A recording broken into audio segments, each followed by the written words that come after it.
Loan ആപ്ലിക്കേഷനുകൾ എന്ന വ്യാജേന സംസ്ഥാനത്ത് ഇൻസ്റ്റഗ്രാം വാട്സാപ്പുകൾ വഴി തട്ടിപ്പ്.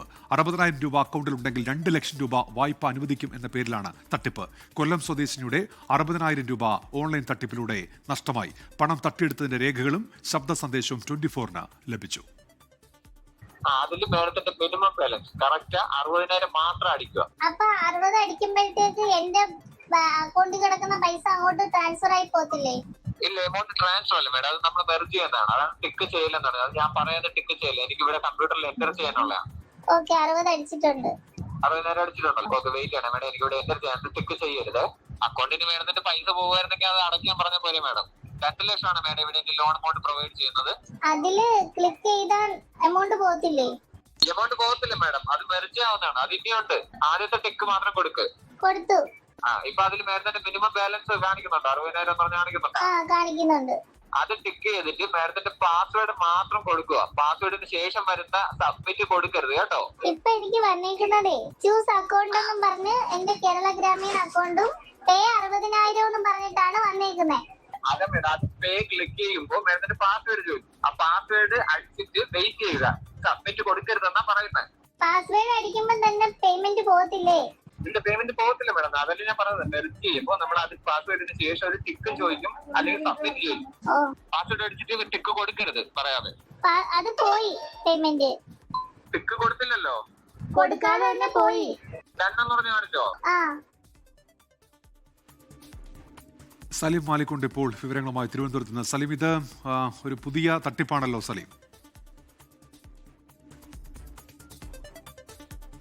ഉന്മേഷ്, നമ്മളിപ്പോൾ കേട്ട ആ ശബ്ദ സന്ദേശം മാത്രം മതി ആ തട്ടിപ്പ് ഏത് നിലയിലാണ് എന്ന് മനസ്സിലാക്കാൻ. അതുപോലെ തന്നെ നിരവധി ശബ്ദ സന്ദേശങ്ങളും ഒപ്പം തന്നെ നിരവധി സ്ക്രീൻഷോട്ടുകളും നമ്മുടെ പക്കലുണ്ട്. ഇതൊരു പുതിയ തരത്തിലുള്ള തട്ടിപ്പിൻ്റെ ഒരു പുതിയ വഴി തേടുകയാണ്. അതിലെ ആദ്യം ഇൻസ്റ്റഗ്രാമിലൂടെ ഇത്തരത്തിൽ ലോൺ ആപ്ലിക്കേഷനിലേക്ക് എന്ന് പറഞ്ഞ ഒരു പരസ്യം ഉണ്ടാവുക. അത് നേരെ വാട്സാപ്പിലേക്ക്, അതിൽ ക്ലിക്ക് ചെയ്യുമ്പോൾ നേരെ വാട്സാപ്പിലേക്ക് പോകുന്നു.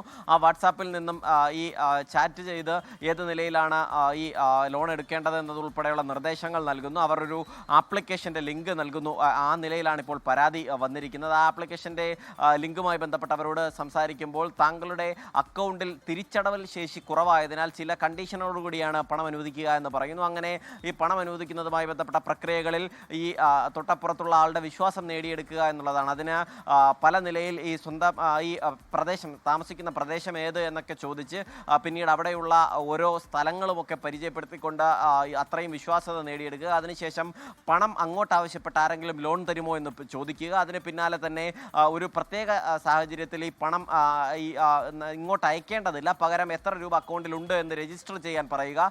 അതിനുശേഷം പാസ്വേഡ് കൊടുക്കുക. പാസ്വേഡ് കൊടുത്ത് ടിക്ക് നൽകിയാൽ മാത്രമേ പണം സെൻഡ് ആകൂ എന്ന് പറഞ്ഞ് ബോധ്യപ്പെടുത്തുക. പക്ഷേ ആ ടിക്ക് നൽകുന്നതിന് മുൻപ് തന്നെ പണം പോവുക എന്നുള്ളതാണ്. അങ്ങനെ 60,000 രൂപ നഷ്ടപ്പെട്ട ഒരു യുവതിയുടെ പരാതിയാണ്, കൊല്ലം സ്വദേശിനിയായ ഒരു യുവതിയുടെ പരാതിയാണ് ഇപ്പോൾ നമ്മുടെ മുൻപിലുള്ളത്. ഈ നിലയിൽ അതിനുശേഷം ഇതൊരു സംഘം ചേർന്നാണ് ഈ തട്ടിപ്പ് എന്നുള്ളതാണ് പറയുന്നത്. ചെന്നൈ ആസ്ഥാനമാക്കിയാണ് ഈ സംഘം പ്രവർത്തിക്കുന്നത് എന്ന് വിശ്വസിപ്പിക്കുന്നതാണ്. പക്ഷേ അവരുടേത് എവിടെ നിന്നാണ് പ്രവർത്തിപ്പിക്കുന്നത് എന്നതുൾപ്പെടെയുള്ള കാര്യങ്ങളിൽ വ്യക്തതയില്ല. എന്തായാലും ഒരു സംഘം ആളുകൾ ഇതിന് പിന്നിലുണ്ട്. അവരെല്ലാം മലയാളികളാണ് എന്ന് മനസ്സിലാക്കുന്നു. കാരണം ഇത്തരത്തിൽ പണം 60,000 രൂപ പോയി, നമ്മൾ ഈ വോയിസ് കേട്ടതിന് പിന്നാലെ 60,000 പോയി എന്ന് പറയുമ്പോൾ മറ്റൊരാളെ കോൺടാക്ട് ചെയ്യാൻ പറഞ്ഞ് ഞങ്ങളുടെ മാനേജറാണെന്ന് പറയുന്നു. അങ്ങനെ മാനേജറെ വിളിക്കുമ്പോൾ മറ്റ് സാങ്കേതികത്വങ്ങൾ പറയുന്നു. അതിനുശേഷം പിന്നീട് പണം തിരികെ നൽകൂ, ലോൺ വേണ്ട എന്ന് പറയുമ്പോൾ GST തുക അടച്ചാൽ മാത്രമേ പിന്നീട് പണം നൽകാൻ കഴിയൂ എന്ന് പറയുകയും ഏറ്റവും ഒടുവിൽ കേസുമായി ബന്ധപ്പെട്ട് പോകുമെന്ന് പറയുമ്പോൾ പൊയ്ക്കോളൂ എന്ന ഭീഷണിയുമൊക്കെയാണ് ഉള്ളത് എന്നുള്ളതാണ് ഈ യുവതി പറയുന്നത്. എന്തായാലും നിലവിൽ കൊല്ലം സ്വദേശിനിയായ യുവതി പരാതി നൽകിയിട്ടുണ്ട്. എന്തായാലും ഒരു പുതിയ തട്ടിപ്പ് രീതിയാണ് ഇതത്. സ്വാഭാവികമായി ഇൻസ്റ്റഗ്രാമും വാട്സാപ്പും ഒക്കെ സജീവമായി ഉപയോഗിക്കുന്ന നമ്മൾ വളരെ ശ്രദ്ധയോടുകൂടി മാത്രം കൈകാര്യം ചെയ്യേണ്ടതാണ് എന്നുള്ളൊരു താക്കീത് കൂടിയാണ് ഈ വാർത്തയിലൂടെ നമ്മൾ പങ്കുവയ്ക്കുന്നത്. ഉന്മേഷ്, ശരി. സലീം മാലിക്കാണ് വിവരങ്ങൾ നൽകിയത് തിരുവനന്തപുരത്ത് നിന്ന്. ലോകത്തെവിടെയായാലും ഏത് സമയത്തും 24 വാർത്തകളും ഓഗ്മെന്റഡ് റിയാലിറ്റി പാക്കേജുകളും എക്സ്പ്ലെയിനറുകളും വിശദമായി കാണാൻ ഞങ്ങളുടെ യൂട്യൂബ് ചാനൽ നിങ്ങൾക്ക് സബ്സ്ക്രൈബ് ചെയ്യാം.